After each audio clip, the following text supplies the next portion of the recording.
হালকা ভাই, আপনার বাড়ি থেকে ফোন এসছে। হ্যালো হালকা বেটা, তাড়াতাড়ি বাড়ি আয়। সোনিকার ডেলিভারির সময় হয়ে গেছে, হাসপাতালে নিয়ে যেতে হবে। ক্যাপ্টেন সাহেব, ইমার্জেন্সি ছুটি দিন, ওয়াইফের ডেলিভারি, তাড়াতাড়ি যেতে হবে। কি বলছো হালকা? তাড়াতাড়ি যাও বেটা, জিপের চাবি নাও।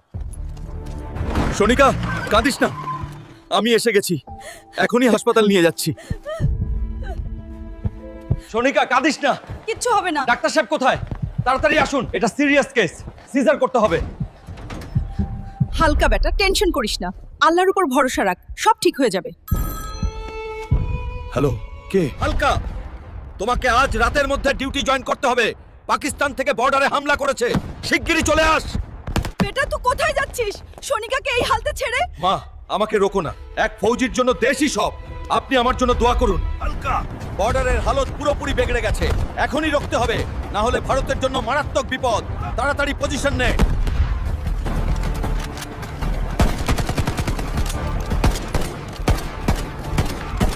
হালকা ভাই, পিছনে গ্রেনেড।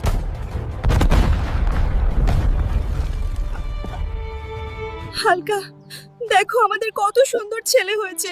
চোখ খোলো হালকা, তোমার কিচ্ছু হতে পারে না, চোখ খোলো। দেখ হালকা, পুরো দেশ তোমার এই বলিদানের জন্য আর আমাদের বেটার ভবিষ্যতের জন্য সবাই লাইক আর সাবস্ক্রাইব করে দোয়া দেবে অনেক।